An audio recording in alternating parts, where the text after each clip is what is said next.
5 minutes after 10 o'clock. Thank you for tuning in this Monday morning. Lisa Gardner is nonstop, Robin. She puts out so many books. It's just amazing to me when you see her list of accomplishments and the number of books she's written. She's got a new one, and it's getting some rave reviews. This one is called Look for Me. It's another thriller novel, and she, of course, is on the phone. Good morning, Lisa. How you doing? Good morning. Thanks for having me on the show. Good. Where are you? Where are you calling from?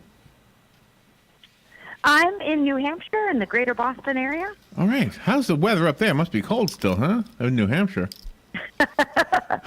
Cold, snowy, and blue, thanks to the Patriots loss last night. Oh, yeah, right. Are you, is that where you live? Is that home? Yes. Oh, okay. All right. So when you're indoors because of the snow, you just write. You don't need a TV for entertainment. The entertainment comes out of your head. I have to say, New Hampshire has a long history of great crime novelists, and my winter is my prime writing time. Like, Look for Me. You're right. You do a lot of research, and then you curl up on all the snowy days, and you type away, and it's just a great experience to start with something like a riddle. So Look for Me, we have a murdered family, and you're off and running. So when you write about when you write a story and it's based in a city like this one is in Boston, right? Do you have to know the city in order to write about it, or not? Because I'm setting a crime in a neighborhood and it's going to be very involved, I like to physically visit, and I'll even use like a real estate guide like Zillow to even come up with the exact house. And for my process, so for Look for Me, it opens with a crime scene. We have a family that's been murdered and a 16-year-old daughter is missing. I then work with police officers on exactly how they would handle this. So it is very precise and very detailed. I mean, the layout of the home, how the shooter would have come in, how the shooter would have exited. If you have a missing girl, you would look, is a laptop missing or clothes missing, leashes for the dogs. So there's so much specifics because that's what the police would bring to the table. I myself like to go and really do see it, map it out. I use a lot of pictures so that I can really make it come to life for the reader. And you do something very intriguing with the protagonist in your book. You do have a detective, but then you also have a lady, Flora, who was a victim, and she turned vigilante. And so far, they seem to work together very well, and that's a pretty cool cast of characters. Look for Me was a lot of fun to bring back my workaholic homicide detective Dee Dee Warren. But yes, this time she is having to work with her somewhat nemesis, a vigilante, Flora Dane, who was once kidnapped and held for 472 days. Oh, wow. And 6 years later, so 6 years later, Flora's still trying to put her life back together. And one of the ways she is doing it is she's gotten involved with other survivors, but she's also taken a very hands-on role to fighting crime. So Dee Dee, would like to figure out what happened to this family and arrest the killer. Flora would like to figure out what would happen to this family too, but she's not really looking to arrest the bad guy. She doesn't mind if a little bodily harm happens along the way too. Yeah, she's my hero. Two approaches. Yeah. And one of the other things you bring to the readers is about the foster care system and the courts. Yes. So in Look for Me, we have a puzzle. What happened to this family? 4 of them have been shot and killed. The oldest daughter is missing, and they can't find her at all. She's not coming forward to the police. Does that mean she was kidnapped, or does that mean she was guilty in part and took a part in murdering her family? What we do have is a series of essays she wrote for school, and as you kind of peel them back, you start to learn more and more about everything this poor family has been through. The mother is an alcoholic. Her drinking reached a point that the children were removed from the home. The foster care system is overburdened. They didn't even get to be in the same home. They were separated.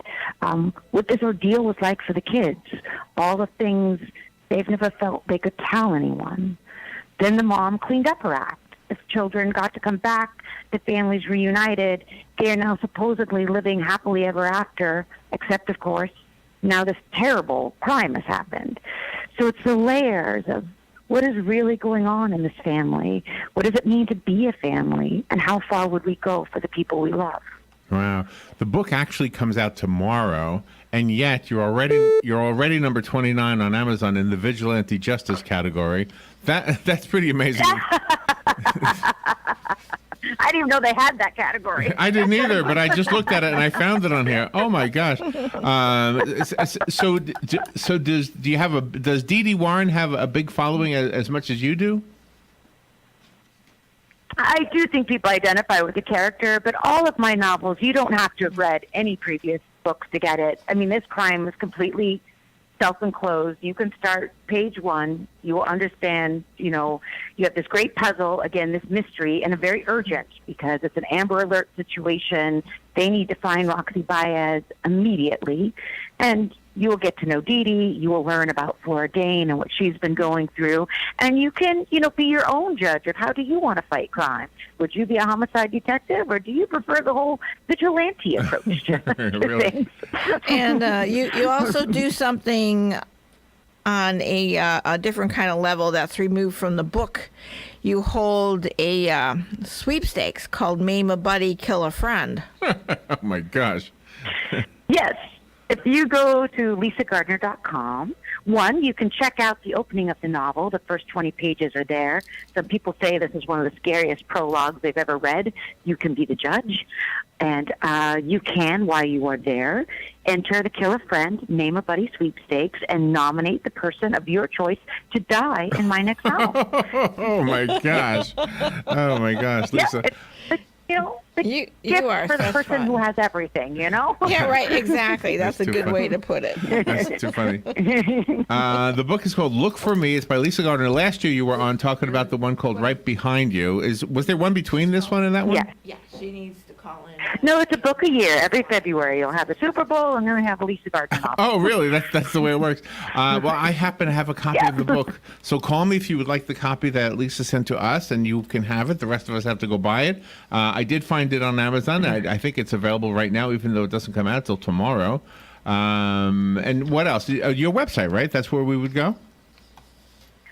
Yes, you can go to the website, and then the last thing with the book is I also do a thing where I memorialize animals.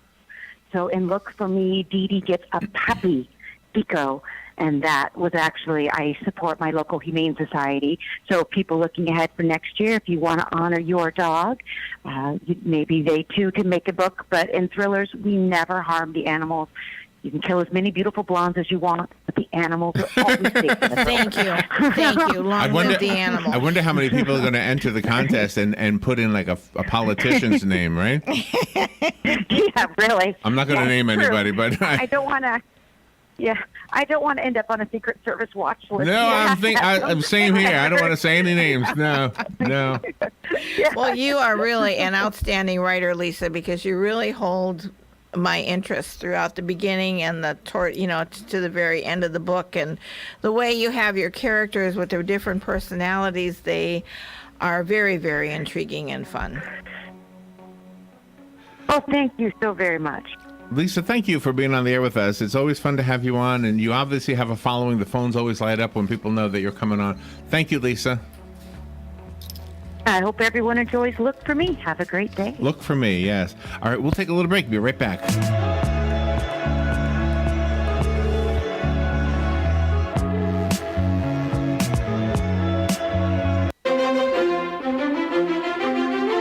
Okay, Cal, it's time to put on those walking shoes and visit the best Camellia Show spectacular you've ever experienced at Bob Wine's Camellia Gardens. We're talking about 5.5 acres of blooming camellias, some more than 50 years old, with thousands of bursting multicolored blooms. It's free daily now through April, and you can get your own famous Bob Wine's camellias for as little as $9.99. A super buy, and larger sizes are available. And say if you need to freshen up those azaleas, Bob has Ocala's best, budded and blooming red ruffles